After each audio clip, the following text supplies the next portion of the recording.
तो क्लोजिंग के इस खास शो में आपका स्वागत है। मैं हूं डिम्पी कालरा। तो सबसे पहले तो यही चीज़ समझ लेंगे कि आज मार्केट के अंदर फिर से ज़बरदस्त मोमेंटम बना है। फर्स्ट हाफ में आप देखेंगे क्लीन उतार चढ़ाव मार्केट के अंदर था, लेकिन उसके बाद एक तरफा बाजार नहीं कर दिया। ये शैलो मार्केट की पहली पहचान होती है कि गिरता बहुत स्पीड से है, चलाता बहुत स्पीड से है। इंट्राडे चार्ट देखोगे 12 बजे तक का चार्ट ऑल टुगेदर स्विंग का भरा हुआ था। डिप आया, फिर राइज हुआ, फिर डिप आया, लेकिन उसके बाद जो राइज हुआ शैलो मार्केट थोड़ा आके ले जाती है। ये एक टिपिकली इवेंट से पहले का वॉलिटिलिटी और इवेंट से पहले का जिसे कहते हैं ना कि मोमेंटो प्ले आपको मिल रहा है, या तो गिरता या तो चलता, इन दो केसेस में ज़रूर कुछ होता। और हमने सुबह भी आपके सामने यही बात रखी थी कि आप शांति से बैठ जाइए। होगा क्या कि ये स्विंग बढ़ा तो रहा है, हो सकता है स्विंग नेक्स्ट डे नीचे भी हो जाए, क्योंकि आप पिछले 3-4 दिन से वही थे। लेकिन एक चीज़ की आज दाद देनी होगी मार्केट की। एक तो आईटी स्टॉक्स की मैं बोलूँगा, खासकर आईटी स्टॉक्स ने अपनी हिम्मत नहीं खोई, बल्कि नैस्डैक नीचे था, 500 पॉइंट की गिरावट आई थी वहाँ पे, लेकिन आज आईटी के अंदर किसी तरह की कोई प्रॉब्लम नहीं आई और एडीआर से साफ दिख भी रहा था, जो सुबह भी हमने आपको नोटिस करवाया। उसके बाद आईटी की बदौलत तो आज मार्केट ने टॉप गेनर्स वही स्टॉक हैं, टीसीएस, इन्फोसिस वगैरह, अगर आप चेक करेंगे एलटी माइंट्री वगैरह, उसने आज न केवल 650 को पार करवाया, बल्कि आज डेज हाई पे भी टांग दिया और दूसरा जो टारगेट है करीब 850, वहाँ तक हिट करवाने में भी हेल्प की है। मैं फिर से बोलूँगा, सावधान रहिए, थोड़ा शैलो मार्केट है। कई बार क्या होता है, सडन स्पाइक के साथ ऊपर ले जाता है, सडन स्पाइक के साथ नीचे भी लेके आएगा, तो आपको थोड़ा बी अवेयर, सावधान रहना है। मैं फिर से बोलूँगा एक बार कि आप नया माल ना भरें, ना खरीदें, ना बेचें, बल्कि जो है उसी को ही संभाल लें। नया नहीं ले रखा, शांति से बैठ जाए, कोई फ़र्क नहीं पड़ता। 2-3 दिन ट्रेडिंग नहीं भी होगी इंडेक्स में तो कोई फ़र्क नहीं पड़ेगा। खैर, हम कुछ कार्यक्रम का जो हमारा सेट फॉर्मेट है उसी के साथ आगे बढ़ेंगे। एक बार जो दिखाइएगा पहले 5 बड़ी बातें और कार्यक्रम में क्या क्या हम लेके आ रहे हैं। एक बार सारी चीज़ें फटाफट से दिखाते हुए स्क्रीन पे मैं बता देता हूँ आपको, और फिर हम मेहमानों को कनेक्ट करते हुए चलेंगे और देखेंगे, समझेंगे कि इस समय क्या करना चाहिए। पहले ऑन द शो आएगा, कार्यक्रम में है क्या क्या आप ये देखेंगे। तो ऑप्शंस का चैंपियन 2:40 पे होगा। अभी हमारे कार्यक्रम शुरू हो चुका है। मार्केट से 3 बजे के हम बाद उतारेंगे, 3-5 आप मोटा मोटी समझ लीजिएगा। तो ये होगा। तो ये कार्यक्रम के कुछ एक हिस्से, इसमें BTST STBT वाला हिस्सा भी आप देखेंगे, जो कार्यक्रम में अगले पायदान में मिलेगा, यानी कि 3 बजे के बाद। इवेंट्स टू वॉच 3:20 पे, खबर गर्म हमारा एक सेगमेंट होता है 3:05 पे, वो भी होगा। बड़ी बातें जो हमने निकाल के रखी है, जब जरा स्क्रीन पे आएंगे, फटाफट फायर कीजिएगा प्रोड्यूसर साहब। निफ्टी निचले ऊपरी स्तरों पर पहुंच गया और 24,830 का आज नया रिकॉर्ड हाई भी बना दिया। ध्यान होगा, सुबह हमने आपको टारगेट दिए थे 650, 850, नियर टू 850 आ गया है, और लेकिन उसके बाद थोड़ा सा वहाँ से रुका भी है। बैंक निफ्टी में करीब 250 अंकों से ज़्यादा का उछाल है। 52,000 का थोड़ा ऊपर आया है, 52,500, लेकिन 52,000 से 53,000 का जो बैंड है, फिलहाल उसी में भी अभी ये फंसा हुआ है। तीसरी इंपॉर्टेंट बात, अगर आप सेक्टोरली देखेंगे या मिड कैप देखेंगे तो उसके अंदर आपको दिखेगी स्क्रीन से, तो फटाफट से फायर कीजिए प्रोड्यूसर साहब। तीसरी बात, आईटी में तेज़ी है। एलटी, माइंट्री, टीसीएस 2 से 3% की बढ़त के साथ कर रहे हैं कामकाज। नतीजों से पहले रिलायंस, इन्फोसिस, विप्रो में हुई है थोड़ी बहुत खरीदारी, तो ये भी ध्यान देने वाली बात है। रिलायंस 2-3 दिन से टूट रहा था, 3150 का लो टेस्ट किया, वहाँ से वापस ऊपर आया और एक 20 रुपये की बढ़त दिखाई है। और रेलवे, डिफेंस, रियल्टी के शेयरों में थोड़ी मुनाफा वसूली भी आपको दिख रही है। जतिन केडिया, प्रदीप हॉर्चुंदानी, कुणाल परार हमारे मेहमान हैं, वो हमारे साथ जुड़ गए हैं, उनका करते हैं स्वागत। जतिन भाई बहुत शुक्रिया, थैंक यू वेरी मच समय देने के लिए। जतिन भाई, एक तो पहले ये बताइएगा कि आपको इनविटेशन मिला है ना, आपको आना है ना सर बॉम्बे, आप हमारे स्टूडियो आ रहे हैं ना, आपको इनविटेशन भेज दिया गेस्ट कोऑर्डिनेशन टीम ने? देखिए, एक्चुअली उनका फोन आया था, लेकिन एक्चुअली हम लोग का इन हाउस थोड़े इवेंट्स रहते हैं और बाकी सब इंटरव्यूज भी लाइंड अप है मेरे। तो शायद मैं स्टूडियो तो नहीं आ पाऊंगा, लेकिन जूम से जरूर कनेक्ट अच्छा, कर पाऊंगा। ठीक है, तो कोई बात नहीं सर, आपके हम व्यस्तता को समझ सकते हैं। उस दिन मार्केट खुला भी है जिस दिन बजट होगा, तो कोई बात नहीं। लेकिन कभी आपको मौका लगे ना, तो ये ओपन एंडेड है सर हमारी तरफ से, आप कभी भी आ सकते हैं स्टूडियोज़ हमारे। तो ये है। कुणाल जी, आपको भी इनविटेशन मिल गया ना? आप तो आ ही रहे हैं, आपका तो मैंने वो भी देखा, तस्वीर भी लगी हुई देखी है कि आप चार्ट के महारथियों में हो। आप तो आ रहे हो ना आप तो? डिम्पी जी, आप बोलो और हम ना आए, ऐसा हो ही नहीं सकता। और ये यहाँ तक कि बोल दिया है कि सर नॉर्मल टाइमिंग जो 10 बजे का होता है, आपको बहुत सुबह बढ़िया 7 सर, बजे आके थैंक यू वेरी बैठना मच। है। नहीं नहीं सर, थोड़ा पहले आ जाइएगा, चाय पानी की व्यवस्था हमने कर रखी है, आप आ जाइएगा, वहीं पे आपसे मुलाकात होती है। सर इस शो में फ़िलहाल वेलकम कर रहा हूँ मैं आपका। प्रदीप भाई बहुत बहुत शुक्रिया, thank you very much. Sir आप भी आओगे, आप आना चाहते हो? आपकी मेरे को व्यस्तता का थोड़ा पता नहीं था, इसलिए मेरे को जरा पता नहीं चला। आप आ रहे हो सर? आओगे? आप आना चाहते हो? Good afternoon everyone. Delhi ji, actually दूसरी एक चैनल पे ऑलरेडी मैं लाइंड अप हूँ, तो बजट वाले दिन तो शेड्यूल अच्छा, ऑलरेडी ऑलरेडी फिक्स है, तो नेक्स्ट टाइम अकोमोडेट करेंगे। नहीं नहीं ठीक है सर, कोई बात नहीं, इंडस्ट्री की बात है वो, मैं समझ गया सर, कोई इशू नहीं है, कोई इशू नहीं है सर, उसकी कोई बात नहीं। लेकिन कभी भी आपको मौका लगे सर, ऐसा नहीं कि बजट वाले दिन ही है, बजट से एक दिन पहले एक दिन बाद जैसे भी आपको मौका लगे और आप फ्री भी हो तो प्लीज़ मोस्ट वेलकम है। ये मैं खुल्लम खुल्ला न्योता आपको टीवी चैनल्स पे ही दे रहा हूँ, तो कोई गेस्ट कोऑर्डिनेशन की फ़ोन की ज़रूरत नहीं है, मैं ही आपको इन्वाइट कर रहा हूँ अपनी तरफ से, दिल से, मन से, और आप प्लीज़ आइएगा। ठीक है जी, तो आज करते हैं कार्यक्रम की शुरुआत क्लोजिंग शो की। जतिन भाई आपसे ही करना जो शुरुआत, मार्केट ने क्या करना चाहता है, क्या है ये बजट से पहले बजट को सारा भुनाना चाहता है क्या सर? 8.5 24 850 तक तो ले ही आया, 800 तक तो सर, और कितना चलेगा? देखिए, मेरे को लगता है कि 25,000 is the next immediate hurdle. हम लोग का जो इन हाउस व्यू था अराउंड 24,840 तक का था, वो ऑलमोस्ट आज आ गया है, 10-11 पॉइंट से रह गया है। लेकिन हमें लगता है कि ये जो मोमेंटम है वो जारी रहना चाहिए। सेक्टर रोटेशन के चलते आज फिर से आईटी ने कमान संभाली है, और इनफैक्ट आज तो बैंक निफ्टी ने भी उसका अच्छा साथ दिया है। तो हमें लगता है कहीं ना कहीं जो मोमेंटम है वो आज के ट्रेडिंग सेशन में जो चालू हुआ है 25,000 पे ही जाके मेरे को लगता है कि थमेगा। ठीक है, इंडेक्स पर ये व्यू हो गया। और आज पूरी तरह से हम देख रहे हैं कि आईटी के दम पर बाजार ने आज ये चौके छक्के लगाए हैं, नया रिकॉर्ड बना है। और निफ्टी पर, सेंसेक्स पर और निफ्टी आईटी भी 2-2.5% के आसपास की तेजी है निफ्टी आईटी में, आप देखिए 2% की। और हाई बना है 40,059.5 का।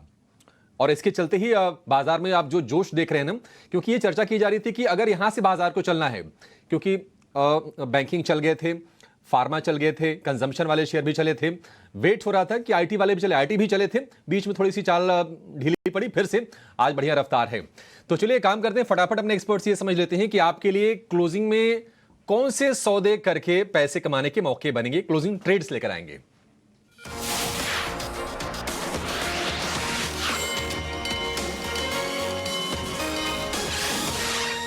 कुणाल जी, शुरुआत आपसे करेंगे, बताइए सर कहां पर मौके हैं?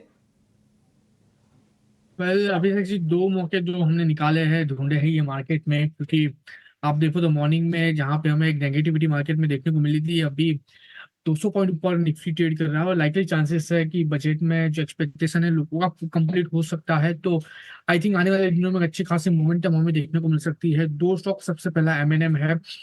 फिलहाल एमएनएम 2810 के अराउंड ट्रेड कर रहा है, और जिस गिरावट के बाद एमएनएम ने अपने आप को संभाला है, पर्टिकुलरली प्राइस कट का एक्सयूवी 100 पे जो न्यूज आया उसके बेस पे एमएनएम ने जो गिरावट दिखाई थी, वहां से हमें अभी फिलहाल एक पॉजिटिव मोमेंटम देखने को मिली है। तो एमएनएम खरीदारी करके चलने की सलाह रहेगी। टेक्निकली काफी अच्छा स्टॉक लग रहा है। 2730 2730 का एसएल हम यहाँ पे मेंटेन करके चलेंगे। 2870 2870 का पहला टारगेट होगा, और वो जैसे ही ब्रेक होता है 2970 तक का भी टारगेट हमें ये स्टॉक दिखा सकता है। तो एक एमएनएम है। और दूसरा जो स्टॉक है जहां पे एक अच्छे खासे मोमेंटम रिसेंट डेज में हमें देखने को मिली है, स्टॉक ने देखने जाए तो एक काफी अच्छा जो हॉरिजॉन्टल रेजिस्टेंस लाइन था 380 का, 400 का, वो ब्रेक किया हुआ है, उसके ऊपर ट्रेड कर रहा है। All time high uncapped territory है। खरीदारी करके चलने की सलाह है। नितिन स्पिनर जो 410 के अराउंड फिलहाल स्टॉक ट्रेड कर रहा है, खरीदारी करके चले 395 के एसएल के साथ। टारगेट की बात कर लेते हैं तो 422 का पहला टारगेट है जो स्टॉक हमें दिखा सकता है, और 422 ऐसे ही ब्रेक होगा वन वे 445 तक के भी लेवल दिखाने के लिए ये स्टॉक रेडी है। तो नितिन स्पिनर और एमएनएम दोनों खरीदारी मेरे ओर से। महिंद्रा एंड महिंद्रा 2% ऊपर भी कारोबार कर रहा है, लेकिन और ऊपर जाएगा शेयर। और दूसरा शेयर है नितिन स्पिनर्स का। स्पिनर यानी कि जो धागा बनाने वाली कंपनियां होती है ना, उनको स्पिनर्स कहते हैं। तो स्पिनिंग वाली और टेक्सटाइल वाली ये शेयर तो वैसे भी चल रहे हैं, क्योंकि बजट आ रहा है, और बजट में इस बार उम्मीद करके ये चली जा रही है कि इनके लिए कुछ नए पीएलआई यानी कि प्रोडक्शन लिंक्ड इंसेंटिव स्कीम का ऐलान किया जा सकता है। और इसके चलते टेक्सटाइल और स्पिनिंग कंपनियों में जोश है उस सेगमेंट से। तो बजट का पूरा फ्लेवर हमारे गेस्ट की ट्रेडिंग कॉल्स में आपको जरूर दिखेगा। ये 2 शेयर होंगे कुणाल जी के। गिडिया जी, आप बताइए आपके शेयर कौन से हैं सर? क्या ऑटो आपके भी लिस्ट में है? ऑटो है और अशोक लेलैंड बाय है। रिसेंटली हमने देखा है कि करेक्शन अच्छा। आया है 40 डे के एवरेज के सपोर्ट पे।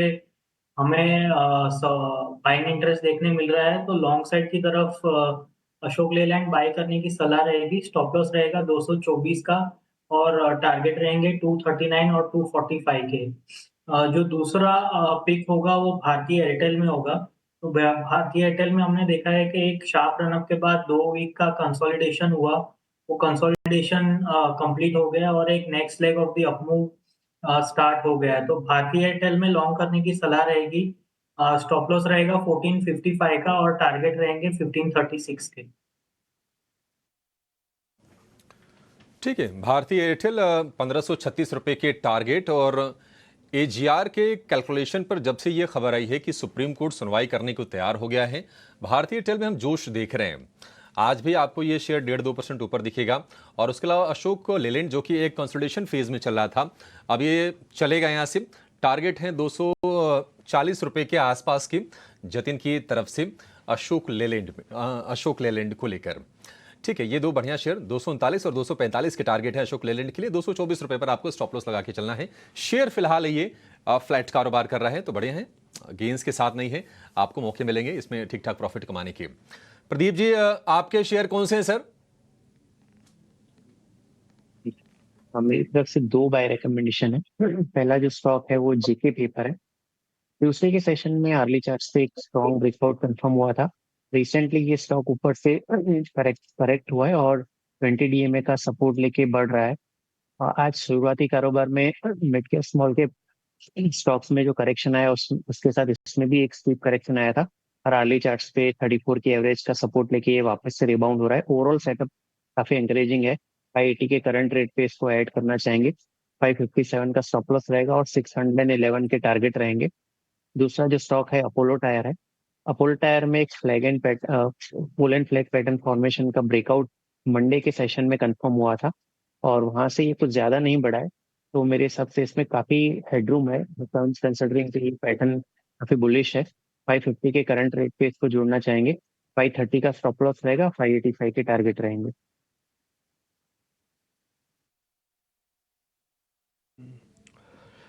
2 दिन से एक शेयर काफ़ी धूम मचा रहा है। इनफैक्ट मैं बोलूँगा ना, अगर आप मार्केट में कभी भी कोई र्यूमर सुने ना, तो साथ साथ ये भी देखा कीजिएगा कि वो शेयर उसके साथ वाले शेयर्स कैसे कर रहे हैं। एग्जांपल बताता हूँ मैं आपको। जैसे टेलीकॉम पे काफ़ी चर्चा हुई, बोला वोडाफोन ये करेगा, वोडाफोन वो होगा, फलाना, और ये आगे पीछे जो भी हुआ। गुपचुप तरीके से देखिए TTML कितना बढ़िया चला। टाटा टेली महाराष्ट्र लिमिटेड के नाम से कंपनी, एक बार ज़रा दिखाना, 2 दिन का सिर्फ चार्ट दिखाओ आप। वोडाफोन वहीं का वहीं है 16 रुपये। भारतीय एयरटेल में भी कोई बहुत बड़ा उछाल नहीं आया। रिलायंस भी उसी रेंज के अंदर है। लेकिन मार्केट के अंदर खबर ये थी कि AGR वगैरह होगा। कुछ ही खबर ये आई कि भी मर्जर एक्विजिशंस भी हो सकते हैं। और आप सिर्फ टाटा टेली को देखो, आज 19% ऊपर है। वॉल्यूम चेक करो ऊपर, 17 करोड़ शेयर्स हैं। 17 करोड़ शेयर किसे कहते हैं आप सोच सकते हैं। दूसरा पॉइंट, सिर्फ 2 दिन का और दिखाओ। ये तो 18% आज का मैं बता रहा हूँ आपको, मैं सिर्फ आज का, और कल का और जोड़ो इसके अंदर ज़रा। एक बार ज़रा दिखाइएगा ना प्रोड्यूसर साहब, 2 दिन का डालो, फटाफट बताओ, फटाफट दिखाओ। वीक का तो मैंने बोला ही नहीं था, खैर कोई बात नहीं। आप वीक में से पहले 3 दिन हटा दो। सिर्फ कल और परसों का अगर 25% है, मैं पहले 3 दिन का जीरो मान लेता हूँ। तो आप ये सोचो 25% ऑफ द वेल्थ, 25% शेयर सिर्फ 2 दिन में चला है। सिर्फ 2 दिन में, आप ये सोचो। ठीक, तो ऐसे शेयर्स को ध्यान रखिए कीजिएगा। बहुत तेज़ मोमेंटम आता है मार्केट के अंदर, फिर वो देखते नहीं, समझते नहीं, कुछ नहीं करते। आप ये सोचो 75 वाला शेयर 95 हो गया। क्या खबर है? TTML की गूगल करके देख लो, आपको खबर तक नहीं ढंग से मिलेगी कोई अच्छी। लेकिन सेक्टोरियल मूव हिट कर देता है। एक और शेयर भी ऐसे दिखाता हूँ। आपने सारी सरकारी कंपनीज़ का मामला सुन रहे होगे सब जगह पे। खूब वोडाफोन आइडिया का आपने नाम सुना होगा, इसी से जुड़ा और सब समझ होगा। एक नाम आपको और दिखाता हूँ, MTNL लिखाओ एक बार ज़रा स्क्रीन पर। MTNL का आज का ट्रेड दिखाओ और MTNL का 2-3 दिन का दिखाओ ज़रा ट्रेड। आप देखोगे जिसके बारे में चर्चा होती रहती है वो थोड़ा पीछे हट जाता है, लेकिन उससे जुड़े हुए शेयर्स कहाँ से कहाँ पहुँच गए। 20% किसे कहते हैं आपको मालूम होगा। अच्छा, ये तो सिर्फ आज का 20% है। इससे थोड़ा और पीछे हटो तो आपको और भी शेयर में दिखाता हूँ। एक दिन पहले, एक वीक का 38%। क्या हुआ? MTNL के कनेक्शन बढ़ गए क्या? कुछ भी नहीं हुआ। अच्छा, एक मुहिम चली थी, वो ट्विटर पे चली थी, वो तो BSNL के रिगार्डिंग थी कि सेव BSNL या केम बैक टू BSNL, वो तो BSNL तो लिस्टेड ही नहीं है। तो MTNL को बेनिफिट, मार्केट के अंदर फिर खबरें उड़ने लगती हैं, खबरें उड़ी कि सरकार हो सकता है MTNL BSNL को क्लब कर दे। फिर खबर उड़ रही है कि टाटा भी एक बड़ा प्लेयर के तौर पर सामने निकल के आएगा।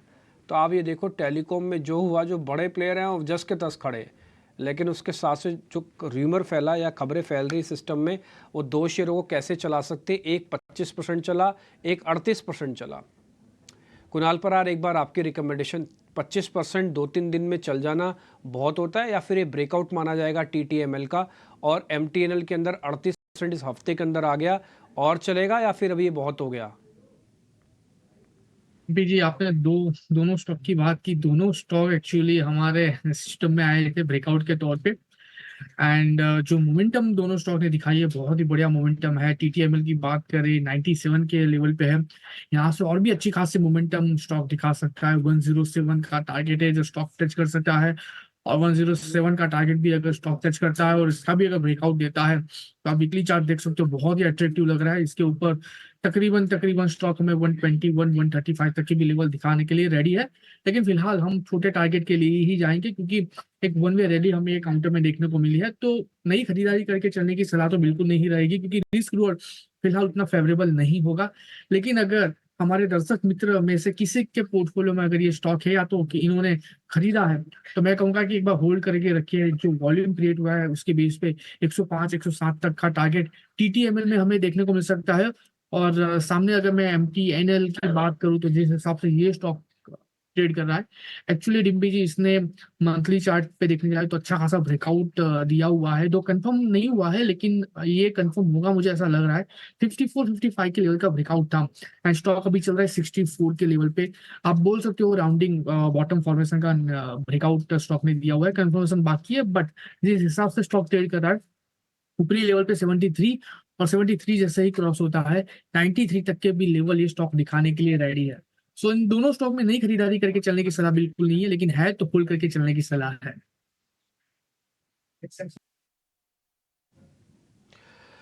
ठीक है सर, नई खरीदारी तो नहीं करनी। जिनके पास भी आपने अपने ट्रेलिंग स्टॉप लॉसेस लगाए दोनों शेयर्स के अंदर, शॉर्ट टर्म में बड़ा मोमेंटम आया हुआ है तो आप उसके अकॉर्डिंग ही इसके अंदर ट्रेड ले सकते हैं। एक काम करते हैं, एक छोटा सा ब्रेक लेते हैं हम। जब छोटे से ब्रेक के बाद लौटेंगे तो ऐसी कुछ और थेमेटिक चीज़ आपके सामने रखेंगे। मैं नाम ही आपको बता देता हूँ, मैं एक ड्रोन वाली कंपनी ढूंढ रहा हूँ। एक्चुअली अभी क्या है ना, थोड़ी देर पहले एक खबर आई है, जनरल न्यूज़ चैनल पर चल रही है, आप चाहे तो काउंटर चेक कर सकते हैं कि देश के प्रधानमंत्री को इस समय काफ़ी चिंता है जो जम्मू कश्मीर में हुआ है। आपको पता है पिछले 3-4 दिन में हमारे कई सैनिक शहीद हुए वहाँ पे। एक मीटिंग चल रही है, उसमें खबर टिगर ये चला भी रहे थे जनरल न्यूज़ चैनल वाले कि उसमें निर्मला सीतारमन भी मिनिस्टर एज पार्टिसिपेंट है, उसमें बैठी हुई हैं। अब आप ये सोचो कि इतना क्रिटिकल मैटर है, बजट से पहले वित्त मंत्री अपना समय निकाल के अगर उस क्रिटिकल मैटर के अंदर है तो ये बात तो सच ही होगी ना कि आने वाले बजट के अंदर हो सकता है अभी तक तो कॉपी वॉपी सब छप गई हो, सब मामला अलग बन गया हो, लेकिन फिर भी क्या इस चीज़ की इम्पोर्टेंस नहीं रहेगी कि सरकार डिफेंस को, खासकर ड्रोन्स को और उस तरह की टेक्नोलॉजी जो उस एरिया में चलती हो उसको बढ़ावा नहीं देगी? इसलिए हम कुछ एक शेयर ढूंढेंगे आपके लिए, और एक और खबर भी है मेरे पास, वो भी आपके साथ साझा करूंगा। बस छोटा सा ब्रेक ले रहा हूँ, तुरंत लौट रहा हूँ।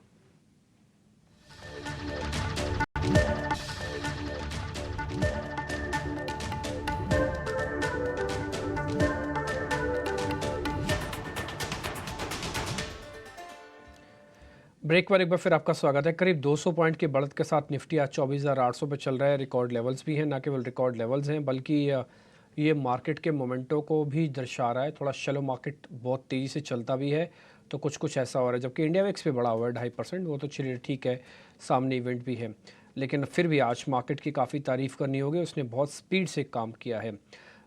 एक दो शेयर मेरे पास और भी है, जैसे मैं पहले कह रहा था कि ड्रोन वाली कंपनीज़ पे मैंने थोड़ा ध्यान दिया है। मेरे को सिर्फ ये चेक करवाना है कि कौन सी कंपनी ज़्यादा अच्छी है, ताकि मैं अगर लेके बैठा हूँ तो मेरे को पता लग पाए कि मेरे पास कौन सी कंपनी ठीक है। प्रदीप जी एक बार ज़रा आप चेक कीजिएगा, 3-4 कंपनीज़ के नाम फायर करवाऊँगा, आपकी स्क्रीन पर आते जाएंगे, आप देखते जाइएगा, और उसमें से कोई अच्छा भी शेयर हो तो मेरे को देख के बताइएगा। धीरे धीरे देखिएगा, मैं भी धीरे धीरे नाम बोलूँगा। एक तो जेन टेक्नोलॉजीज़ के नाम से शेयर है, एक जेन, ZEN लिखना, जेन टेक्नोलॉजीज़। एक आप लिखना द्रोणाचार्य, ड्रोनाचार्य वैसे उसका नाम, लेकिन द्रोणाचार्य इसको बोलते हैं। DRONEACHRA ये भी आ जाएगा। ये भी हाल की लिस्टेड कंपनी है। यस, ये वाला ही शेयर 141 रुपये वाला। और एक शेयर आप सर चेक कीजिएगा, DCM श्रीराम। हालांकि इसका मेन काम डिफेंस से जुड़ा हुआ नहीं है, बट ये भी फिर भी UAVs बनाता है। इसको कहते हैं अनमैन्ड एरियल व्हीकल्स, उसके अंदर भी डेवलपिंग के अंदर है। DCM श्रीराम, ठीक है सर। एक बार जरा इन तीनों शेयर्स को जरा चेक करके बताओ, इसमें से ज़्यादा ठीक कौन सा लग रहा है आपको। DCM श्रीराम छोड़ना चाहो तो भले छोड़ दो। मेन आपके पास दो हो गए, द्रोणाचार्य और जेन टेक्नोलॉजीज। मेरे हिसाब से जेनटेक सबसे ज्यादा अच्छा लग रहा है। स्टॉक में रिसेंटली ऑल टाइम हाई इसका 1486 का बना था, फिर 4-5 सेशन इसने करेक्शन देखा और फिर कंसोलिडेशन फेज के बाद ये फ्रेश ब्रेकआउट आर्ली चार्ट्स पे कंफर्म कर रहा है। तो रिस्क रिवॉर्ड रेशियो भी काफी फेवरेबल। आर्ली चार्ट्स पे एक इमीडिएट सपोर्ट 1325-26 का है, उसी का स्टॉप लॉस लगा के इसमें फ्रेश बाइंग की जा सकती है। 1486 जो रिसेंट टॉप है वो इमीडिएट टारगेट रहेगा, और वो क्रॉस होता है तो फर्दर हाई लेवल्स भी इसमें पॉसिबल है।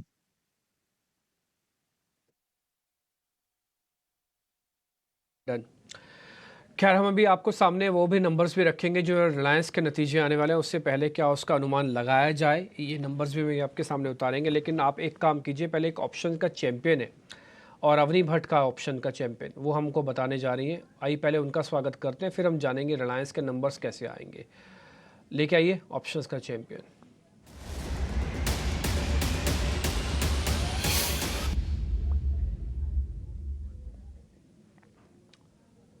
अवनी जी नमस्ते, बताइए मैम, कौन सा ऑप्शन का ट्रेड ढूंढा है आपने? गुड आफ्टरनून डिम्पी जी। तो आज का ऑप्शंस का ट्रेड रहेगा MNM में। तो MNM में जो पिछले हफ्ते एक गिरावट आई थी बड़ी न्यूज फ्लो के कारण, उसके बाद एक अच्छी रिकवरी हमें देखने मिल रही है। शॉर्ट कवरिंग अच्छा हुआ है और 2700 के पुट में और 2800 के पुट में जो एडिशन हुआ है, तो एक बेस फिर से फॉर्म होता हुआ नजर आ रहा है। और ऊपर की तरफ ये 2920 तक जुलाई एक्सपायरी के पहले चलने की पूरी उम्मीद है आने वाले 3 से 4 दिन के अंदर अंदर। तो हम 2840 की कॉल में खरीदारी करेंगे। अराउंड 36 to 37 के बीच में चल रहा है अभी, और इसका लक्ष्य रहेगा 70 रुपीज का और स्टॉप लॉस रहेगा 18 रुपीज का। तो इसमें अधिकतम मुनाफा रहेगा 11,500 का और अधिकतम रिस्क जो है वो सीमित रहेगा 6,600 रुपए तक का।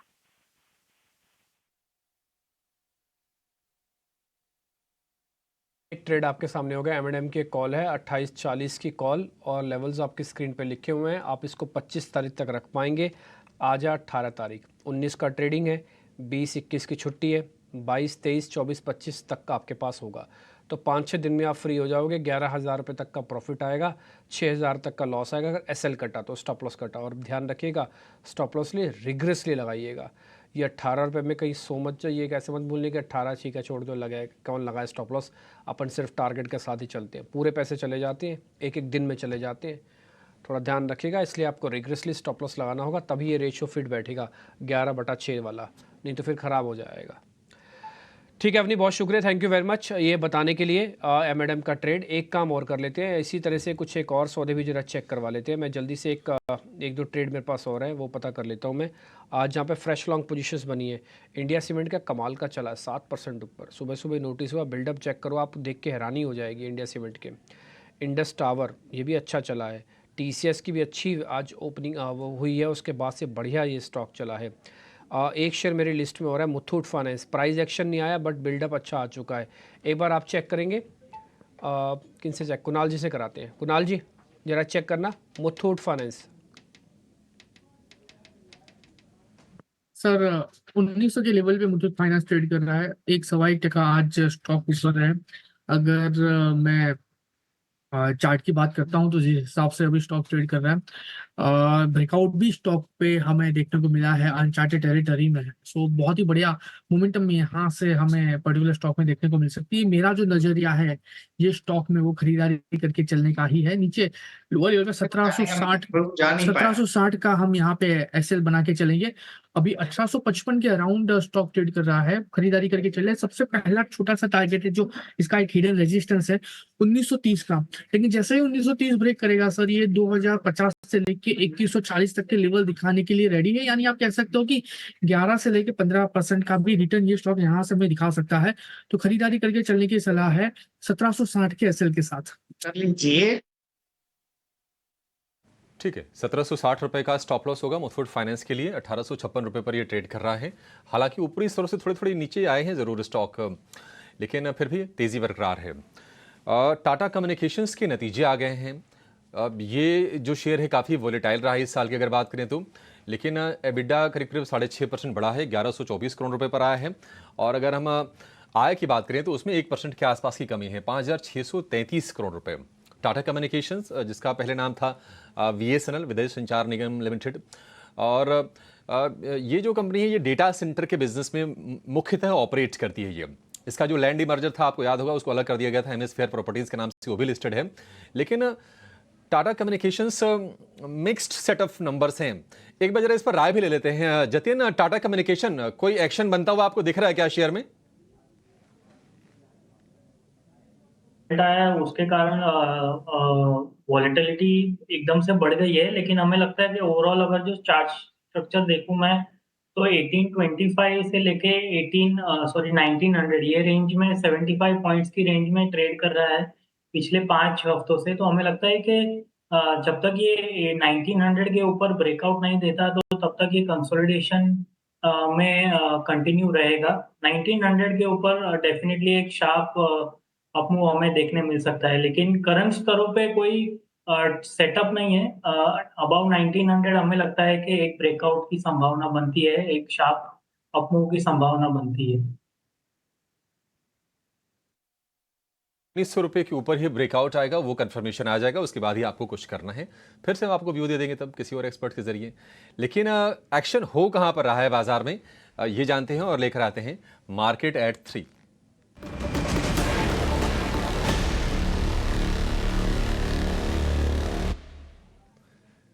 हमारे सहयोगी गौरव जवलकर हमारे साथ जुड़ गए हैं। गौरव, बताइए क्या खबरें आई हैं और कौन से शेयर चल रहे हैं?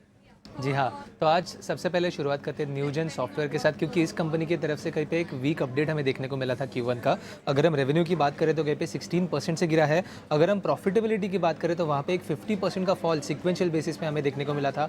इसी के साथ साथ अगर एबिट मार्जिन्स की भी बात करें तो वहाँ पर भी एक 1800 बिप्स का फॉल देखने को मिला, और इसके बाद शेयर में भी हमने देखा कि एक नेगेटिव रिएक्शन हमें देखने को मिला था। अगली बात करते हैं सेंट्रल बैंक की, क्योंकि इस बैंक की भी तरफ से अगर नेट इंटरेस्ट इनकम की बात करें तो कहीं पे 11% से बढ़ा है। मुनाफा जो है वो 110% से बढ़ा था YoY बेसिस पे। बट इसी के साथ साथ कहीं पे अगर हम ग्रॉस NPS की बात करें तो वहाँ पे एक डिटोरिएशन देखने को मिला था। 4 बिप से ये जो ग्रॉस NPS है वो बढ़े हैं, और इसी के चलते हमने शेयर में भी देखा कि थोड़ी एक नेगेटिव सेंटीमेंट आज के दिन में हमें देखने को मिला था। अगली बात करते हैं करूर व्यास बैंक की, क्योंकि यहाँ से एक स्ट्रॉन्ग अपडेट हमें देखने को मिल रहा है। अगर हम नेट इंटरेस्ट इनकम की बात करें तो कहीं पे 14% का अपटिक देखने को मिला था। मुनाफा जो है वहाँ पे भी एक 27% का अपटिक देखने को मिला, और इसी के साथ साथ कहीं पे अगर एसेट क्वालिटी की बात करें तो वहाँ पे भी एक इंप्रूवमेंट देखने को मिली थी। और इसी के चलते हुए अगर हम करूर व्यास में देखें तो कहीं पे एक पॉजिटिव मूवमेंट जो है आज के दिन में रिजल्ट के बाद देखने को मिला था। अगली बात करते हैं स्वराज इंजीनियर्स की, क्योंकि स्वराज इंजिन्स की, क्योंकि यहाँ पे एक स्ट्रॉन्ग अपडेट हमें कंपनी की तरफ से देखने को मिला था। रेवेन्यू जो है वो 4.5% से बढ़ा था। एबिटा मार्जिन्स की बात करें तो कहीं पे 14 बिप से बढ़ा है, और इसी के साथ साथ कहीं पे नेट प्रॉफिट जो है वहाँ पे भी हमें एक इंक्रीज देखने को मिला। अगर हम शेयर में देखें तो अच्छी खासी तेजी, एक 5% से भी ज़्यादा अपटिक आज के दिन में ही हमें रिजल्ट के बाद देखने को मिला था इस कंपनी में। और आखिर में बात करते हैं हैवेल्स की, क्योंकि यहाँ पे अगर रेवेन्यू की बात करें तो कहीं पे 20% का अपटिक देखने को मिला था। नेट प्रॉफिट की बात करें तो कहीं पे 43% का अपटिक देखने को मिला। अगर हम एबिटा मार्जिन्स की भी बात करें तो वहाँ पे भी एक अच्छा अप मूवमेंट जो है वो देखने को मिला था। बट ये जो नंबर्स है वो कहीं पे थोड़े मार्केट एक्सपेक्टेशन से नीचे आते हुए देखने को मिले थे, और इसी के चलते हुए एक शेयर में भी एक थोड़ा सा गिरावट हमें देखने को मिला था। तो न्यूज़ और नंबर्स के दम पे ये सब स्टॉक्स में आज के दिन में एक अच्छा खासा ट्रैक्शन देखने को मिला है। आगे जाके भी देखते हैं इन सब स्टॉक्स में ये जो ट्रैक्शन है वो कंटिन्यू रहता है या फिर कहीं पे एक चेंज जो है शेयर होल्डर्स की तरफ से वो देखने को मिलेगा।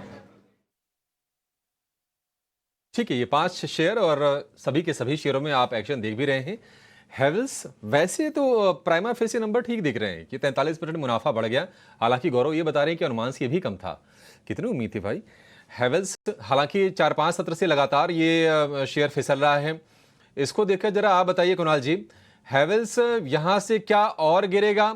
और गिरेगा तो क्या शॉर्ट की अपॉर्चुनिटीज खोजनी चाहिए या फिर आप छोड़ दें इसको? अगर हैवेल्स की बात करूं तो यहाँ से स्टॉक नो डाउट 1860 के लेवल पे आया है और आज एक जगह गिरा हुआ है, लेकिन मैं शॉर्ट की अपॉर्चुनिटी यहाँ पे नहीं देखूंगा। क्यों? क्योंकि 50 एमए का काफी अच्छा सपोर्ट है और पिछले 3 बार जब भी स्टॉक ने गिरावट दिखाई थी वहीं पे स्टॉक ने 50 एमए का सपोर्ट भी लिया हुआ था। तो मेरा ये मानना है कि आज के दिन के लिए एक बार वेट करना चाहिए। अगर स्टॉक नीचे में तकरीबन तकरीबन 1840 का लेवल आ रहा है 50 एमए का, अगर उसके नीचे अगर क्लोज आता है तो लग रहा है कि वापस वहां से हमें गिरावट देखने को मिल सकती है। सो कंफर्मेशन के लिए एक बार वेट करना चाहिए। ना ही मैं खरीदूंगा ना ही मैं यहाँ पे सेल करके चलूंगा। 50 एमए का काफी अच्छा सपोर्ट है। एक बार न्यूट्रलाइज हो जाती है मोमेंटम उसके बाद हमें क्लियर डायरेक्शन पता चल सकती है। ठीक है, हैवेल्स को लेकर ये व्यू। प्रदीप जी, हम टेलीकॉम की तो बात कर रहे थे, खैर बड़ी बड़ी तेजी तो टाटा टेली में और एमटीएनएल में हो रही है, लेकिन एक शेयर जो धीमे धीमे चल रहा है, बहुत नोटिस भी नहीं हो रहा, वो है इंडस टावर का। आज ये 52 हफ्ते के ऊपरी स्तर पर पहुंच गया, 420 रुपए का भाव आपको दिखेगा, 423 का हाई बनाया है। इंडस टावर कहां तक आपको जाता हुआ दिख रहा है? ये खरीदना चाहिए इस भाव पर इसको? देखिए, इसके लॉन्ग टर्म चार्ट्स पे बड़े ब्रेकआउट कंफर्म हुए थे 270 के आसपास, और फिर हम इसका जो नेक्स्ट मेजर टारगेट देख रहे थे, अगर आप इसके ऑल टाइम हाई देखें तो 2015 में बने थे, और उसके बाद 2017 में इसका दूसरा मेजर टॉप बना था। इन टॉप्स को कनेक्ट करें तो एक जो ट्रेंड लाइन आती है वो करीबन 440-450 के आसपास नेक्स्ट टारगेट प्रोजेक्ट कर रही थी।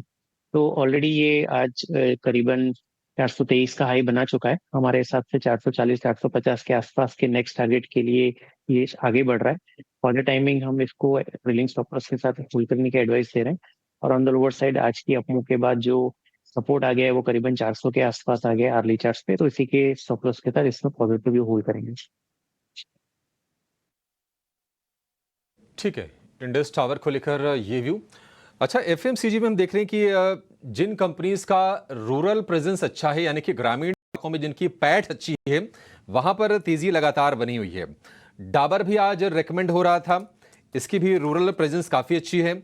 हालांकि शेयर थोड़ा वोलेटाइल रहा, आज ऊपर से नीचे आ गया है, 645 का भाव है। लेकिन दो और शेयर हैं, मैरिको और इमामी, वहां पर हम देख रहे हैं कि तेजी बनी हुई है। इन दोनों में से कुणाल जी आप ये बताइए कि बेहतर सेटअप किसका लग रहा है, और क्या कहीं मौके आपको लग रहा है कि बढ़िया तेजी के बन रहे हैं दोनों शेयरों में?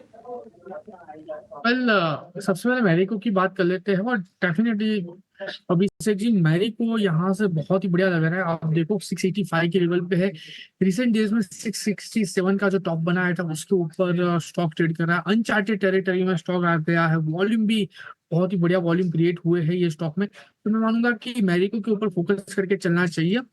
लेवल की हम बात कर लेते हैं और सामने में एक बार डाबर की भी बात कर लेता हूँ। डाबर भी अभिषेक जी मेरे हिसाब से बहुत ही बढ़िया स्टॉक है। स्टॉक ने एक अच्छा खासा ब्रेकआउट यहाँ पे दिखाया हुआ है। अगर आप वीकली और मंथली चार्ट की बात करो तो वीकली और मंथली चार्ट पे भी स्टॉक ने उसका जो प्रीवियस रेजिस्टेंस जो 630 के लेवल पे था उसका ब्रेकआउट दिया हुआ है। तो मैं दोनों स्टॉक पे यहाँ से बुलिश मोमेंटम, बुलिश व्यू यहाँ पे मेंटेन करके चलूंगा। सबसे पहले डाबर की बात कर लेते हैं। 645 के अराउंड स्टॉक ट्रेड कर रहा है, खरीदारी करके चलने की सलाह रहेगी। नीचे 600 का एक एसएल मेंटेन करेंगे, एसएल थोड़ा सा बढ़ाएगा लेकिन जिस हिसाब से ब्रेकआउट है एसएल हम वैसे ही मेंटेन करेंगे। 645 के अराउंड है, बाय करके चलिए। 600 के एसएल के साथ 60% का एसएल है, लेकिन घबराने वाली कोई बात नहीं है। टारगेट 680 का है और जैसे ही 680 ब्रेक होता है वन में ये स्टॉक हमें 740 तक भी टारगेट, 740 के भी टारगेट दिखाने के लिए रेडी है। यानी 13 से 14% का momentum we can expect in Dabur from the present level with strict SL of 600। Now Marico की बात कर लेते हैं। मैरिको में भी बहुत ही बढ़िया मोमेंटम, बहुत ही बढ़िया ब्रेकआउट देखने को मिला है। मैरिको भी खरीदारी करके चलने की सलाह है। मैरिको में भी अगर मैं एसएल की बात करूँ तो एसएल थोड़ा सा बढ़ाएगा क्योंकि जिस हिसाब से स्टॉक ने मोमेंटम दिखाई है अकॉर्डिंगली नीचे 630 का यहाँ पे एसएल आएगा। 685 के अराउंड स्टॉक ट्रेड कर रहा है, 630 का एसएल मेंटेन करके चलिए। नाउ 730 का पहला टारगेट है। जैसे ही 730 ब्रेक होगा, जो इसका एक हिडन रेजिस्टेंस भी है, ये स्टॉक हमें वन वे ऊपर में 800 तक के भी लेवल दिखाने के लिए रेडी है। यानी आप कह सकते हो कि 15 से 16% का रिटर्न भी यहाँ से हमें मैरिको में आने वाले दिनों में देखने को मिल सकता है। तो मैरिको भी खरीदारी करके चले with the strict SL of 630। दोनों के दोनों शेयर बाइंग वाले कैंडिडेट हैं। स्टॉप लॉस और टारगेट दोनों को बता दिए हैं आपको कुणाल जी ने, और आप इन दोनों पे रणनीति चाहे तो बना सकते हैं या फिर जो भी पसंद आपको हो वो कर सकते हैं। लेकिन रिलायंस के नतीजों पर कल नजर रहेगी, और अभी आप देखेंगे शेयर को तो इंट्राडे में करीब करीब 60 रुपए रिकवर होकर रिलायंस कारोबार कर रहा है। महीने भर में 7% के रिटर्न दिए हैं और ये दिग्गज शेयर है। 7% रिलायंस के लिए ठीक ठाक हो जाता है। खैर किसी कंपनी के लिए होता है, क्योंकि 7% तो कई बार साल भर में एफडी का रिटर्न होता है। लेकिन रिलायंस के नतीजे आएंगे कैसे, अनुमान क्या है? और रिलायंस के साथ साथ चूंकि जियो जो उनकी टेलीकॉम आर्म है उसको हम अलग से एनालाइज करते हैं, तो ये पूरी की पूरी रिसर्च लेकर, अनुमान लेकर हमारे साथ जुड़ गए हमारे सहयोगी सौमित सरकार। सौमित, सबसे पहले बताएं रिलायंस के नतीजे कैसे रहेंगे और फोकस कहां पर रहेगा? रिलायंस की अगर हम बात करें तो कंसोलिडेटेड लेवल्स पे एक weak set of numbers expected है ऑन सिक्वेंशियल बेसिस। अगर आप देखेंगे तो रेवेन्यूज फ्लैट आने की एक्सपेक्टेशंस है। एबिटा में करीब 6.6% की ड्रॉप एक्सपेक्टेड है। मार्जिन 16.8% पे आने की एक्सपेक्टेशंस है। और नेट प्रॉफिट अगर आप देखेंगे तो वहाँ पे 14% का ड्रॉप एक्सपेक्टेड है ऑन अ सिक्वेंशियल बेसिस। अब सिक्वेंशियल बेसिस पे नंबर्स वीक इसलिए है क्योंकि जो रिफाइनिंग सेगमेंट है वहाँ पे परफॉर्मेंस वीक होने की एक्सपेक्टेशंस है फर्स्ट क्वार्टर FY24 में। अब उसी के कारण अगर आप देखेंगे तो कंपनी की जो एबिटा और नेट प्रॉफिट की जो ड्रॉप है वो सबसे बड़ी है पिछले 7 क्वार्टर में। रिफाइनिंग के साथ एक्सप्लोरेशन बिजनेस जो है वहाँ पे भी थोड़ा बहुत वीक अर्निंग्स आने की एक्सपेक्टेशंस है। अब O2C की सेगमेंट की अगर एबिटा की हम बात करें तो वहाँ पे जो ड्रॉप है वो करीब 20% आएगी, क्योंकि रिफाइनिंग सेगमेंट जैसे कि मैं कह रहा था वीक है, क्योंकि सिक्वेंशियल अगर आप देखेंगे तो सिंगापुर ग्रॉस रिफाइनिंग मार्जिन में करीब 52% का ड्रॉप देखने मिला है। उसके अलावा oil and gas exploration segment जो है वहाँ पर एबिटा अगर आप देखेंगे तो वो भी 7% ऑन सिक्वेंशियल बेसिस गिर सकता है। और उसके पीछे का रीज़न ये है कि जो प्रोडक्शन नंबर्स थे KG-D6 से वो सिक्वेंशियली लोअर है और उसी के साथ प्राइसेस भी जो है उसमें भी एक मार्जिनल ड्रॉप देखने मिला है। अब रिटेल सेगमेंट की अगर हम बात करें तो वहाँ पे हमें करीब 2% की ग्रोथ एक्सपेक्टेड है सिक्वेंशियल बेसिस, और एक ग्रोथ प्योरली एक्सपेंशन और स्टोर एडिशन के दम पे हमें रिलायंस इंडस्ट्रीज में देखने मिलेगा। ठीक है, तो 7 तिमाहियों में सबसे कम एबिटा और मुनाफे की आशंका है और रिलायंस में। हालांकि देखिए नतीजों से पहले मजबूत है ये आज शेयर, कल नतीजे आएंगे वही बाजार बंद होने के बाद। अच्छा सुमित, ये बताइए कि जियो को लेकर क्या उम्मीदें हैं, क्योंकि बहुत सारी कोशिशें कंपनी ने की हैं, मतलब अपने आरपू को बढ़ाने के लिए, बैलेंस शीट को मजबूत करने के लिए। तो रिलायंस इंडस्ट्रीज में जियो की जो ग्रोथ नंबर है सिक्वेंशियल बेसिस पे सबसे ज़्यादा आने की एक्सपेक्टेड है। सिर्फ 2.5% की ग्रोथ ही है भले ही, बट सारे सेगमेंट में अगर आप देखेंगे तो सिक्वेंशियल बेसिस पे सबसे ज़्यादा ग्रोथ जियो से ही आने की एक्सपेक्टेशंस है। वहाँ पे भी रेवेन्यू एबिटा में करीब 2.5% की ग्रोथ एक्सपेक्टेड है। नेट प्रॉफिट भी 2% ऊपर हो सकती है ऑन सिक्वेंशियल बेसिस। आरपू जो की नंबर है टेलीकॉम कंपनी के लिए वो करीब 182.6 के आसपास आने की एक्सपेक्टेड है पर यूज़र पर मंथ। अब याद रखिएगा पिछले 3 क्वार्टर से जो आरपू नंबर है 181.7 के आसपास ही घुमा है। इस क्वार्टर में एनालिस्ट को थोड़ी बहुत एक्सपेक्टेशन है आरपू ग्रोथ की, प्योरली क्योंकि क्रिकेट वर्ल्ड कप था तो थोड़ा बहुत डेटा यूसेज जो है वो बड़ा होगा, और इसी कारण एनालिस्ट एक्सपेक्ट कर रहे हैं कि आरपू ग्रोथ आ सकती है ऑन सिक्वेंशियल बेसिस। सब्सक्राइबर अभी अगर आप देखेंगे तो वहाँ पे भी करीब एक ग्रोथ एक्सपेक्टेड है और सब्सक्राइबर नंबर करीब 49 करोड़ के आसपास आने की एक्सपेक्टेशंस है। भले ही ये 9th कंसेक्यूटिव क्वार्टर होगा जहाँ पे हमें सब्सक्राइबर ग्रोथ देखने मिलेगा, बट अगर आप देखेंगे तो जो एडिशंस हो रहे हैं सब्सक्राइबर के वो लो हो रहे हैं, और पिछले 5 क्वार्टर में सबसे लोएस्ट सब्सक्राइबर एडिशन होगा रिलायंस जियो के लिए। अब नंबर्स के अलावा किन चीज़ों पर ध्यान रखनी होगी, सबसे पहले मैनेजमेंट की क्या कॉमेंट्री आ रही है, टैरिफ हाइक को लेकर कस्टमर बिहेवियर कैसा रहा है उस पे सबसे ज़्यादा ध्यान रहेगा मार्केट का। उसके अलावा मार्जिन आउटलुक रिफाइनरी और पेट्रोकेमिकल बिजनेस को लेके कैसा है, न्यू एनर्जी बिजनेस का रोड मैप क्या है आगे चल के, और उसी के साथ आगे चल के कंपनी की क्या कैपिटल एक्सपेंडिचर प्लान्स है, इन सब चीज़ों पे ध्यान होगी रिलायंस इंडस्ट्रीज के रिजल्ट में।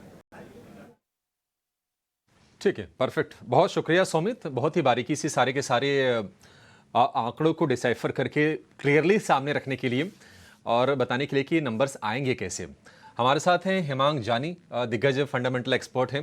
हेमांग सर, रिलायंस की अगर बात करें तो शेयर पिछले दिनों इसलिए भी चला क्योंकि ये चर्चाएं चल रही थी कि रिलायंस जियो का IPO लाने के लिए कंपनी तैयार है और जो कुछ भी टैरिफ हाइक हो गया ये सारी चीज़ें उसी के लिए की जा रही थी, और ये बताया जा रहा है कि वैल्यूएशन के लिहाज से अगर हम IPO को देखेंगे तो 50-55 हज़ार करोड़ रुपए का देश का सबसे बड़ा IPO भी हो जाएगा। ये कब होता है देखते हैं। लेकिन आपको ये कंपनी सर शेयर कैसा लग रहा है? रिलायंस अगर किसी के पास है तो वो क्या करें, किसी के पास अगर नहीं है तो वो क्या करें? इसमें एक अच्छा मूव पिछले 1 आध महीने से हम देख रहे हैं, और जिस तरह की आरपू इंक्रीज की बात है, और पहले ये होता था कि जो आरपू इंक्रीज है उसमें Reliance was not that aggressive, but अगर आप पिछले 1-2 क्वार्टर से देखें, वो भी एक आरपू इंक्रीज के जो लोगों के थॉट्स थे उसके हिसाब से थोड़ा अलाइनमेंट में आ चुके हैं, तो वो एक बहुत बड़ी पॉजिटिव है। आई थिंक जो O2C बिजनेस है उसमें हालांकि ये क्वार्टर में इतना बड़ा पॉजिटिव सरप्राइज नहीं मिलेगा, बट टेलीकॉम और रिटेल ये दोनों के चलते हुए थोड़ा सा पॉजिटिव व्यू लेके चलना चाहिए। आईपीओ के ऊपर ज्यादा फोकस मैं नहीं कर रहा हूँ क्योंकि उसकी टाइमिंग हम नहीं कर सकते, बट ओवरऑल जो एक सेंटिमेंट है टेलीकॉम सेक्टर के ऊपर और उसमें जिस तरह की प्रेजेंस जियो की है, मुझे लगता है कि इसके अंदर एक पॉजिटिव व्यू लेके चलना चाहिए।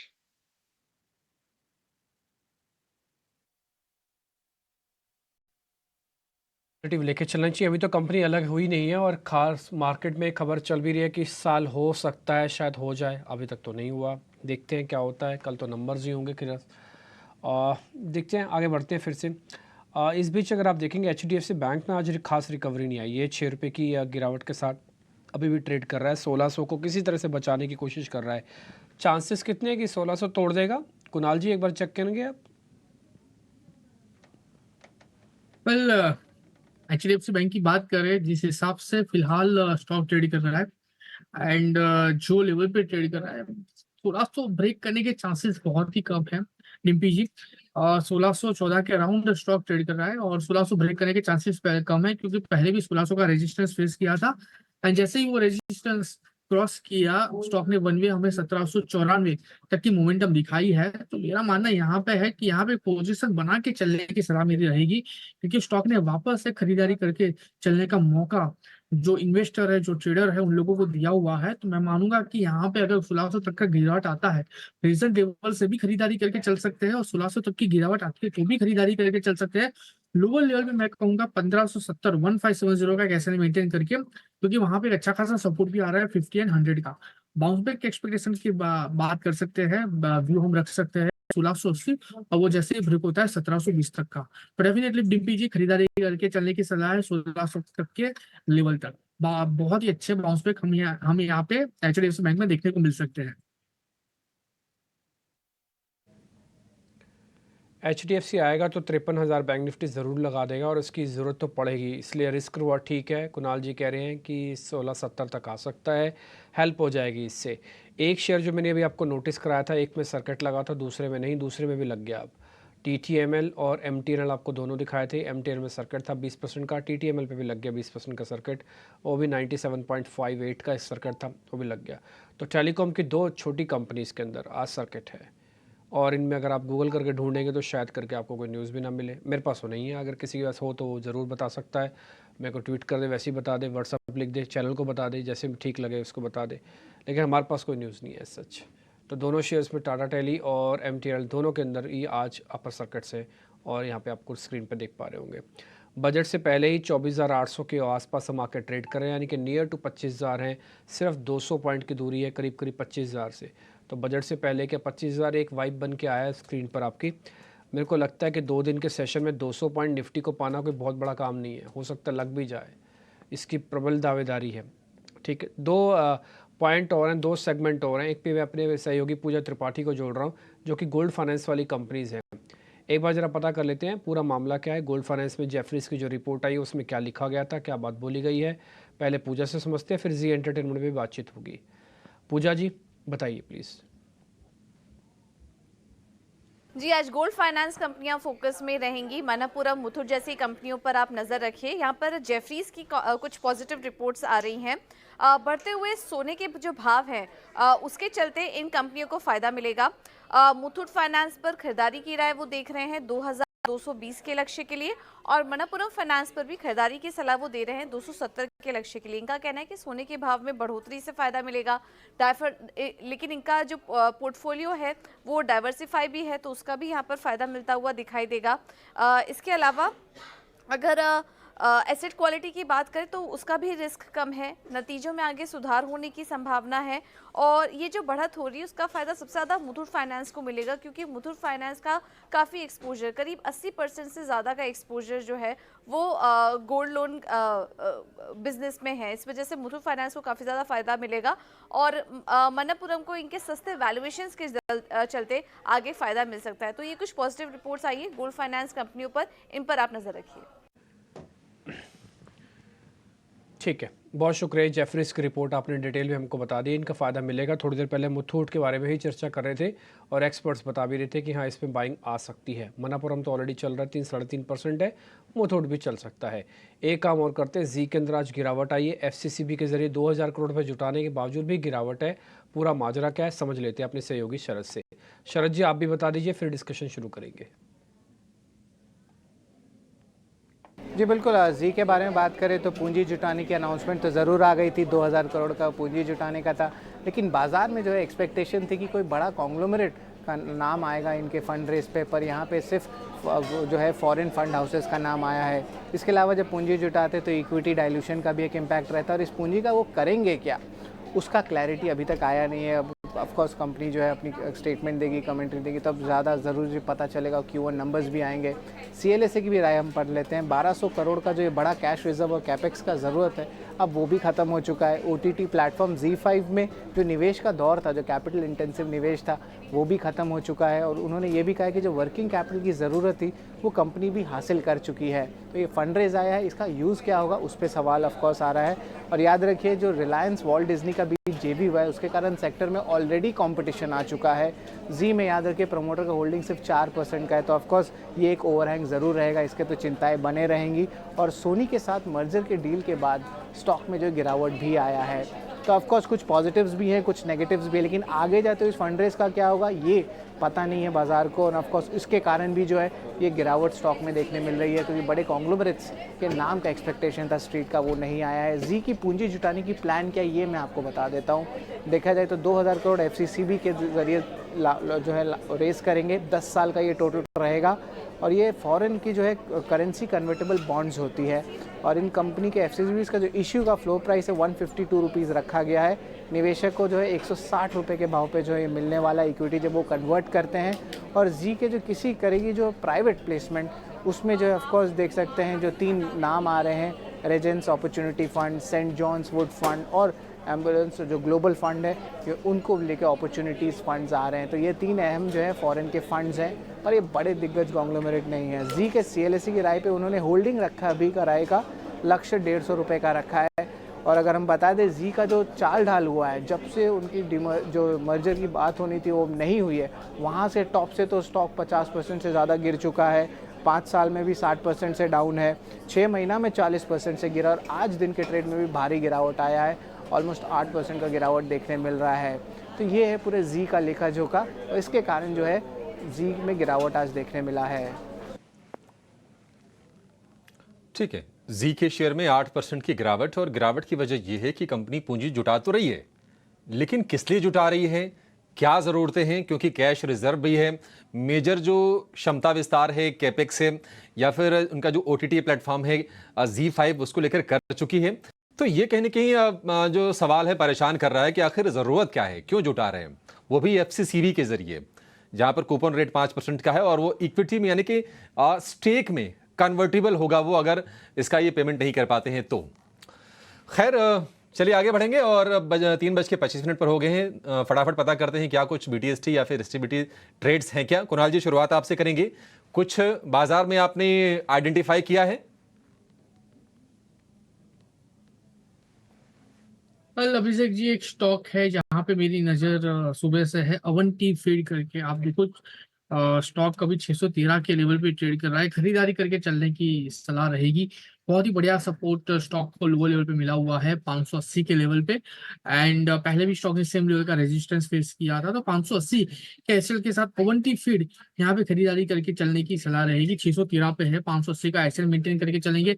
640 का पहला टारगेट है अभिषेक जी जो ये दिखा सकता है। 640 जैसे ही क्रॉस होगा वन वे 680 तक के भी लेवल दिखाने के लिए रेडी है, तो अवंती फीड फिलहाल खरीदारी करके चलने की सलाह रहेगी।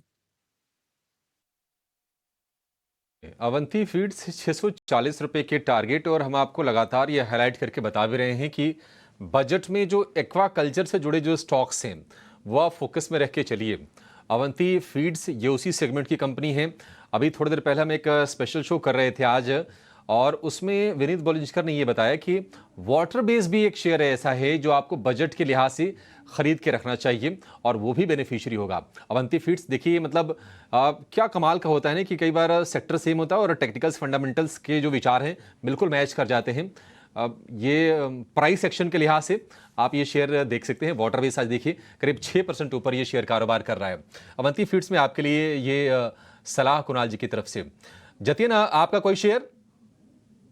मैं बीटीएसटी करना चाहूंगा, यानी बाय कर चलना चाहूंगा। जो शेयर होगा वो चोला फाइनेंस होगा। तो डेली चार्ट्स के ऊपर एक पैरेलल चैनल में से ब्रेकआउट दे रहा है। फ्लैग एंड पोल पैटर्न का ब्रेकआउट है, तो हमें लगता है कि आज बहुत ही स्ट्रॉन्ग क्लोजिंग दे रहा है। हमें लगता है कि आने वाले दिनों में इसमें मोमेंटम जारी रहना चाहिए। इसके लिए 1490 के टारगेट के लिए लॉन्ग करने की सलाह रहेगी। स्टॉप लॉस रहेगा 1430 का। ठीक है, 1490 का टारगेट, 1430 का स्टॉप लॉस, चोला इन्वेस्टमेंट। प्रदीप जी, वक्त बहुत कम बचा है सर, थोड़े से देर ऑलरेडी हो गए हैं, लेकिन बता दीजिए कि आपकी रिकमेंडेशन क्या होगी बीटीएसटी की? यानी कि पॉलिसी बाजार है वो मेरा बीटीएसटी ट्रेड रहेगा। स्टॉक में 20 डीएमए का रिपीटेडली सपोर्ट ले रहा है, और आज के सेशन में अर्ली चार्ट्स पे एक ब्रेकआउट की ओर बढ़ रहा है। 1462 के करंट रेट पे इसको जोड़ना चाहेंगे। 1425 का स्टॉप लॉस रहेगा, 1540 के टारगेट रहेंगे।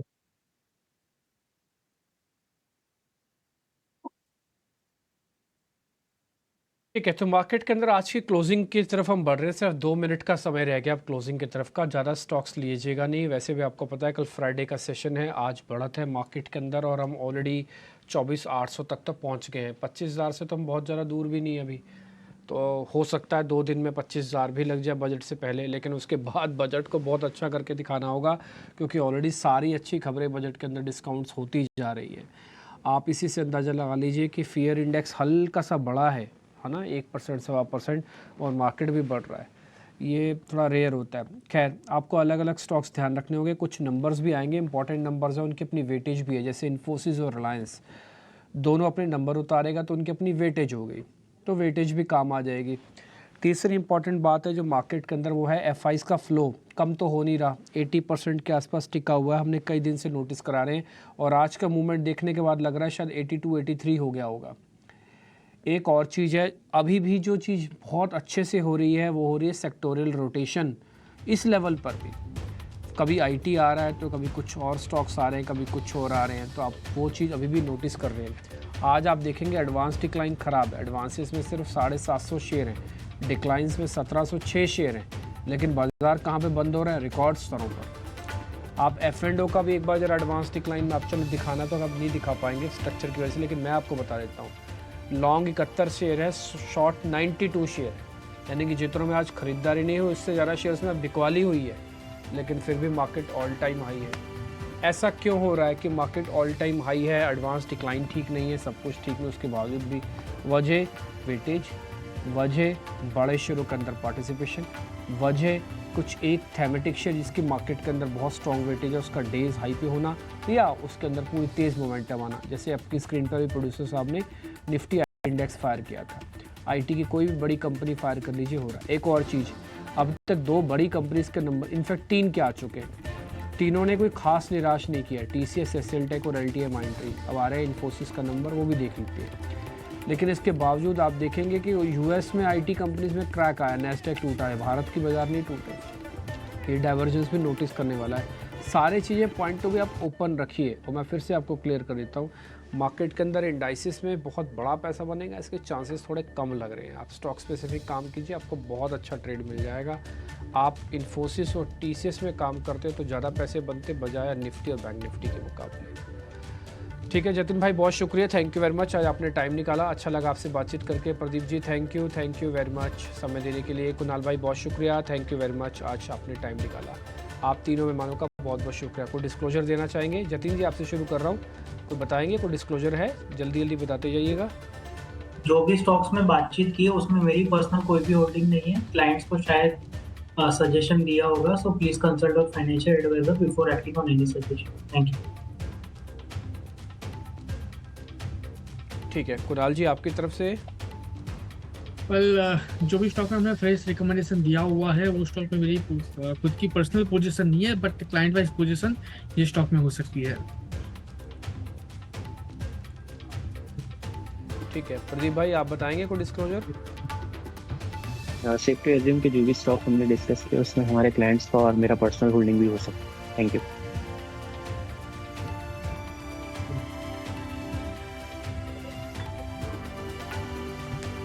ठीक है, तो फिलहाल अभी मार्केट के अंदर तो बाजार क्लोज हो चुका है और आप सभी मेहमानों का बहुत बहुत शुक्रिया. थैंक यू वेरी मच आज कार्यक्रम में जुड़ने के लिए. इन्फोसिस के नंबर्स भी होंगे स्क्रीन पर, आपको वो भी दिखेंगे. उसके लिए हमने डेडिकेटेड कुछ मेहमान बनाए हुए हैं, अलग से रखे हुए हैं ताकि वो इन्फोसिस के बारे में बता पाए. जब इन्फोसिस के नंबर आ ही गए हैं तो ज़रा दिखाइए स्क्रीन पर. डेज हाई पे जाके बंद हुआ. बाजार बंद होने के बाद खबर मार्केट में आ रही है कि 6368 करोड़ रुपए का कंपनी ने मुनाफा दर्ज किया है और मार्केट का अनुमान था करीब 6300 करोड़ रुपए के आने का.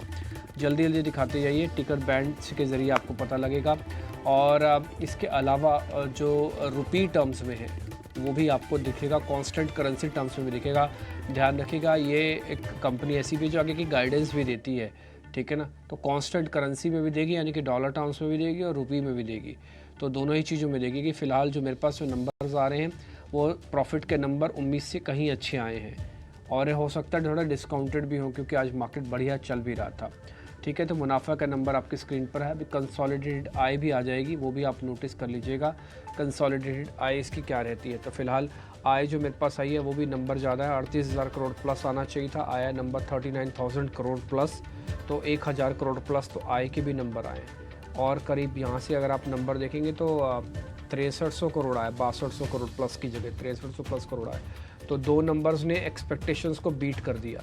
प्रॉफिट ने बीट कर दिया, रेवेन्यू ने बीट कर दिया. अब आएगा मार्जिन्स, फिर आएगा कांस्टेंट करेंसी यानी कि डॉलर टर्म्स में, क्योंकि इस बार जो है करेंसी का वैसे तो फ्लक्चुएशन मंथ में तो नहीं हुआ, इनके पिछले क्वार्टर्स में भी कोई बहुत ज़्यादा नहीं हुआ. तो मेरे हिसाब से ये नंबर कांस्टेंट करेंसी में भी ठीक होंगे. Beat the profit beat the revenue आएगा, आई होप सो. ये आगे कांस्टेंट करेंसी की जो आय ग्रोथ आई है वो 3.6% है क्वार्टर ऑन क्वार्टर बेसिस पर.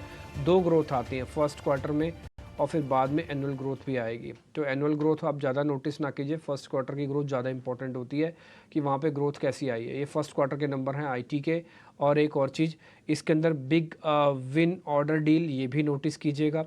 मार्जिन्स आएंगे वो भी हम आपके सामने रख देंगे और अभी कुछ मेहमान भी मेरे साथ जुड़ जाएंगे वो भी मैं बता दूंगा. अच्छा, वैसे मार्जिन्स की इन्फॉर्मेशन मेरे पास है, करीब 21% के आसपास का मार्जिन्स यहाँ पे आ चुके हैं और मार्केट एक्सपेक्टेशन था कि शायद 21% से स्लाइटली नीचे रहेगा और अभी फ़िलहाल 21 साढ़े 21 का मार्जिन आपको यहाँ पे स्क्रीन पे देखने को मिल रहा है. इसको हम एबिट मार्जिन कहते हैं, ऑपरेशनल मार्जिन कहते हैं, यानी कि आप जो अपनी मेहनत से अपने कामकाज से निकालते हो वो वाला मार्जिन. इसमें दूसरे तरह की जो चीज़ें होती हैं, जो एबनॉर्मल गेन और एबनॉर्मल लॉसेस होता है वो कैलकुलेट नहीं होता बीटा के अंदर. तो बीटा के अंदर pure profits, pure margins calculate होते हैं जिसकी इंपॉर्टेंस बहुत ज़्यादा होती है. तो 3 नंबर मैंने आपके सामने रख दिए. प्रॉफिट बीट है, रेवेन्यू बीट है, मार्जिन्स बीट है, कांस्टेंट करेंसी की ग्रोथ ये आई है और ये मार्जिन्स गाइडेंस जो आई है अगले साल FY25 के लिए, यानी कि अभी हम जो जिस पे अभी मैं एंटर आ गए हैं ये पूरे साल के लिए वो 20 से 25% की ग्रोथ आई है. तो काफ़ी हद तक नंबर्स प्राइमा फेसी काफ़ी ठीक लग रहे हैं और मार्केट ने पिछले 2 दिन से इन्फोसिस को चला के बात प्रूव भी किया है कि नंबर्स ठीक आएंगे. फिलहाल नंबर ठीक आते हुए दिख रहे हैं. ठीक है, एक काम हम और करते हैं, अभिषेक जी के पास चलते हैं और आपको आगे की कार्रवाई बता देंगे. ठीक है, तो इन्फोसिस के ठीक ठाक नंबर. अब कमेंट्री पर नज़र रहेगी कि कंपनी की तरफ से कमेंट्री क्या आती है. और एक चीज़ अच्छी हो रही है IT कंपनीज़ के लिए कि US में जो स्टेटमेंट आए हैं जेरोम पॉवेल की कि नहीं ब्याज दरें घटाने के लिए वो इंतज़ार नहीं करेंगे इन्फ्लेशन के 2% तक जाने का, वो भी कहीं ना कहीं एक पॉजिटिव ट्रिगर है. अगर वो ब्याज दरें वहाँ पर घटती हैं तो वहाँ पर एक बेहतरीन हम तेज़ी देख सकते हैं फिर से IT कंपनी, जो ज़्यादा पॉजिटिव होगा भारतीय कंपनीज़ के लिए. लेकिन संकेत आ जाएगा क्योंकि हमारे बाजार तो बंद हो गए थे, लेकिन ADR से आज आपको पूरा संकेत मिल जाएगा कि कल इन्फोसिस की चाल क्या होगी. लेकिन कल एक और अच्छी चीज़ होगी. सुबह 11 बजे हम एक ख़ास शो करने जा रहे हैं, पोर्टफोलियो 1 लाख का. यानी कि अगर आपको बजट से पहले 1 लाख रुपए बाजार में डालने हैं तो आप किन शेयरों में और कितने पैसे डालेंगे और क्या रिटर्न के पोटेंशियल होंगे, इसका पूरा का पूरा हम लेखा जोखा बहुत ही विस्तृत ढंग से करेंगे। 3 एक्सपर्ट जुड़ेंगे जो बाजार के दिग्गज हैं और वो 1-1 लाख रुपए की प्लानिंग करवाएंगे आपकी जो मर्जी, जिसकी प्लानिंग आपको बेहतर लगे उसके आधार पर आप निवेश कीजिएगा। लेकिन कल ये शो होगा सुबह 11 बजे, खास हमारी ऑफरिंग और बजट के अराउंड ये चर्चाएं होंगी और बजट से जुड़े आपको ज़्यादातर शेयर वही बताए जाएंगे। चलिए शो को यहाँ पर समाप्त करेंगे और मुझे और डिम्पी को दीजिए फिलहाल इजाज़त। एक छोटे से ब्रेक के बाद हम आपकी कल की तैयारी भी करवाएंगे अपने खास शो के जरिए। हमें दीजिए इजाज़त, नमस्कार।